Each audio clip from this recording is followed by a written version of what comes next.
Qərbi Azərbaycanın Makı şəhərində yüzlərlə insanın iştirakı ilə mədəni tədbir keçirilib. Tədbir şəhərin tarixi abidəsi olan Qaya qalasının qorunmasına diqqət məqsədi ilə təşkil olunub.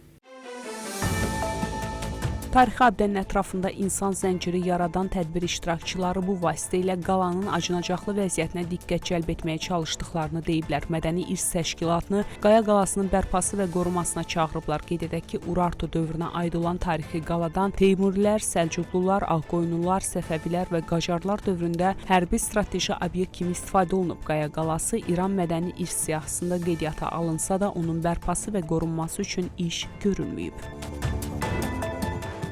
Şərqi Azərbaycan vilayətinin Rifah Departamentinin işçiləri aylıq əmək haqqının aşağı olmasına etiraz olaraq Rifah Departamentinin binası qarşısında etiraz eyləmi keçirib və hakimiyyət orqanlarının və hökumətin diqqətini cəlb etməyə çalışıblar. 26 oktyabr 2025-ci il bazar günü səhər Şərqi Azərbaycan vilayətinin Rifah Departamentinin bir qrup işçisi işini dayandırıb və əmək haqqı ödənişlərində ayrı seçkiliyə və mövcud inflyasiya ilə müqayisədə aylıq əmək haqqının aşağı olmasına etiraz olaraq eyləm keçiriblər. Daha əvvəl Şərqi Azərbaycan vilayətinin səhiyyə şəbəkəsi işçilərin mövcud iş şəraitindən və əmək haqqının artırılmamasına olan narazılıqlarına görə Təbriz Tibb Elmləri Universitetinin qarşısında etiraz mitinqi keçirib və hökumətdən və Səhiyyə Nazirliyindən onların qanuni tələblərini yerinə yetirmələrini tələb edən plakatlar nümayiş etdiriblər.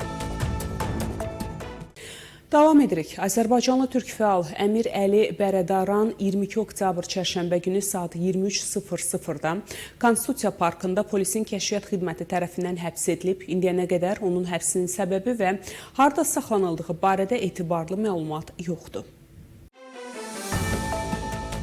Bu, onun ailəsinin ciddi narahatlığına səbəb olub. Qeyd edək ki, Əmir Əli Bərədaran əvvəllər türklərin hüquqlarını müdafiə etmək üçün vətəndaş fəaliyyətinə görə təhlükəsizlik qüvvələri tərəfindən həbs edilib. O, sonuncu dəfə 2024-cü ilin fevral ayında Ərdəbil, Xiyav, Rəşd, Urmiya, Təbriz, İslamşəhər, Tehran, Kərəc və Astara şəhərlərində həbs edilən çox sayda azərbaycanlı fəalla birlikdə saxlanılmışdı.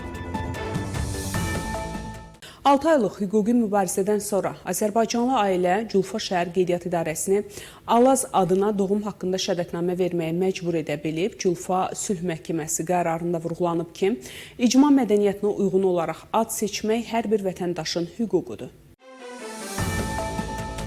Bununla bağlı uşağın babası Qulu Əbdilzadə Balamın adı kampaniyasına məlumat verib. Nəvəm 2025-ci ilin 16 aprel tarixində anadan olub və biz türk dilində od alovu mənasını verən Alaz adını seçdik. Ancaq qeydiyyat idarəsi rəsmiləri bu adın ad seçim sistemində olmadığını bəhanə edərək doğum haqqında şəhadətnamə verməkdən imtina etdilər. Biz idarənin qərarından məhkəməyə şikayət etdik. Bundan sonra Culfa Baş Məhkəməsinin 2-ci şöbəsi 21 may tarixində bizim xeyrimizə qərar versə də, qeydiyyat idarəsi məhkəmənin qərarına etiraz edərək doğum haqqında şəhadətnamənin verilməsini 5 ay gecikdirdi. Qeydiyyat idarəsinin apellyasiya şikayəti Təbriz Apellyasiya Məhkəməsi tərəfindən rədd edildikdən sonra Culfa Sülh Məhkəməsi 8 oktyabrda qeydiyyat idarəsinə Alaz adına doğum haqqında şəhadətnamə verməyi əmr etdi. Qeyd edək ki, İranda mövcud qaydalara görə doğum haqqında şəhadətnaməsi olmayan uşaqlar bir sıra imtiyazlardan, o cümlədən peyvənd süd tozu payından yararlana bilmirlər. Nəticədə ailələr bütün bu xərcləri öz ciblərindən qarşılamaq məcburiyyətində qalırlar. Bu da indiki sosial şəraitdə ailələri olduqca böyük çətinliklərə salır.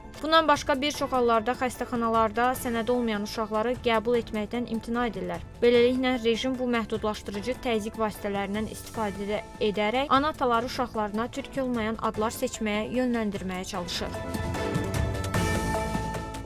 Son vaxtlar ölkədə intihar sayının, xüsusən 12 yaş və daha aşağı yaş qrupuna aid uşaqların intiharlarının artmasına şahid oluruq. Bunu İran Sosial İşlər Təşkilatının rəhbəri Məhəmməd Bətay deyib. İndik kiberməkanda insanları intihara təşviq edən və hətta ağrısız intihar üsullarını öyrədən saytlar və şəbəkə mövcuddur, o əlavə edib. Qeyd edək ki, son 7 il ərzində intihara cəhd edən yüz minlərlə İranlının 40 mini özünə qəsd nəticəsində həyatını itirib. İran Tibbi Ekspertiza Mərkəzinin son hesabatına görə intihar edənlərin 7%-i yeniyetmələr təşkil edir. Psixoloqlar bunun gələcəyə ümidsizlik, yoxsulluq, işsizlik və başqa bu kimi problemlərlə irəli gəldiyini bildirirlər. 2025-ci ilin aprel ayının əvvəlindən sentyabrın sonuna kimi İranın müxtəlif bölgələrində 63 qadın, həyat yoldaşları və yaxın ailə üzvləri tərəfindən öldürülüb. Bu haqda İranın Həmmihən qəzeti məlumat yayıb.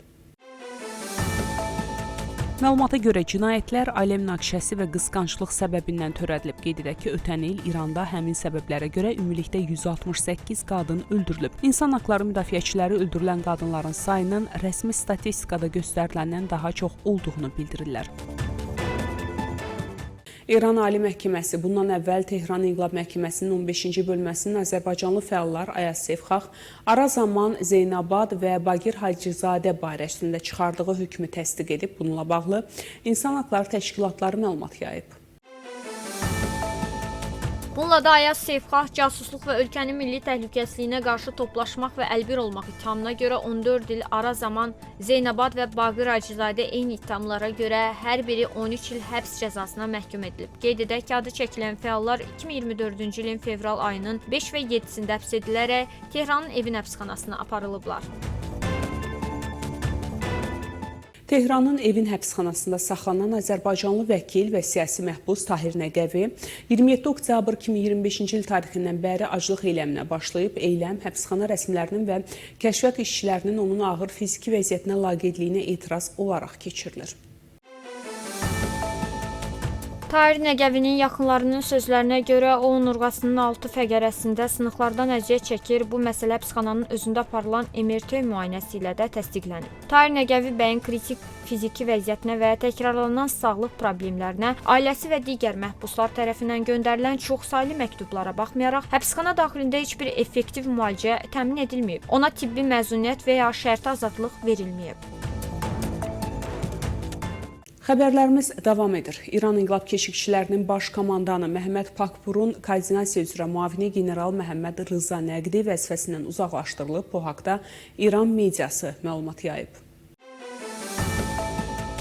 Nəqdinin yerinə bundan əvvəl Müdafiə Nazirliyində yüksək vəzifələr tutan Höcətullah Qureyşi təyin edilib. 1966-cı ildə anadan olan Qureyşi Rusiyaya silahların tədarükünə və Ukraynaya qarşı müharibədə istifadə üçün Moskvaya dronlar çatdırılmasına görə ABŞ Maliyyə Nazirliyinin sanksiya siyahısındadır. Bəzi mənbələr Məhəmməd Rıza Nəqdinin 12 günlük İran-İsrail müharibəsindən sonra işdən çıxarıldığı, ancaq şəraitə görə xəbərin gecikdirildiyini iddia ediblər. Qeyd edək ki, ABŞ Maliyyə Nazirliyi 2019-cu ildə İranın regionda və qlobal miqyasda qeyri-sabitlik yaratmaq məqsədlərindəki roluna görə Nəqdini sanksiya siyahısına daxil edib. Onun adı həmçinin 2011-ci ildə insan haqlarının pozulmasına görə BMT Təhlükəsizlik Şurasının sanksiya siyahısına salınıb. Avropa Birliyi də həmin il İran vətəndaşlarının hüquqlarının ciddi şəkildə pozulmasındakı roluna görə Məhəmməd Rıza Nəqdiyə sanksiya tətbiq edib. İran hökumətinə müxalif təşkilatların iddiasına görə Nəqdi 12 günlük İran-İsrail müharibəsində yarıtmaz fəaliyyətinə və İsrailə casusluqda şübhəli bilindiyi üçün işdən qovulub.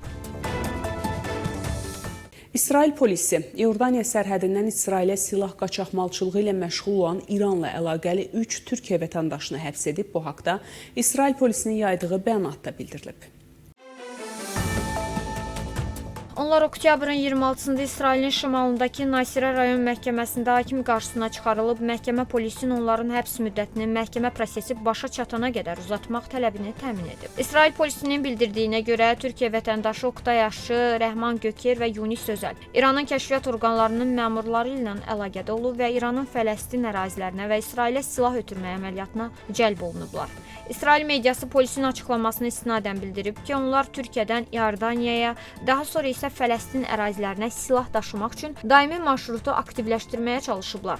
İran agenti ilə əlaqədə olan Oktay Aşçı bu iş üçün İran kəşfiyyat orqanına $1 milyon ödənilməsini təklif alıb. Rəsmi Ankara hələlik İsrailin bu iddiası ilə bağlı hər hansı açıqlama verməyib. Qeyd edək ki, bundan əvvəl İsrail və İordaniya hökumətləri İordaniya sərhədlərindən silah qaçaqmalçılığının artması barədə xəbərdarlıq etmişdilər.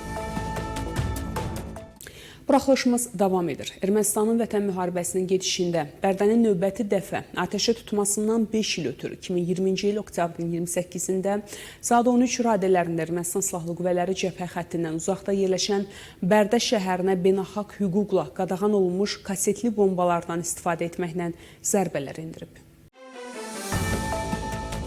Dinc sakinlərin sıx hərəkətdə olduğu və ticarət obyektlərinin yerləşdiyi əraziyə zərbələr endirməsi nəticəsində 21 nəfər həlak olub, 70-ə yaxın şəxs yaralanıb. Şəhərdə yerləşən mülki infrastruktur obyektlərinə və nəqliyyat vasitələrinə külli miqdarda ziyan dəyib. Vətən müharibəsinin gedişində 2020-ci il sentyabrın 27-dən noyabrın 10-nadək 5, 8, 27, 28 oktyabr və 7 noyabrda Bərdə rayonunun müxtəlif silahlardan raket və qadağan olunmuş kasetli bombalardan atəşə tutulması nəticəsində ümumilikdə 29 rayon sakini həlak olub, 112 nəfər yaralanıb.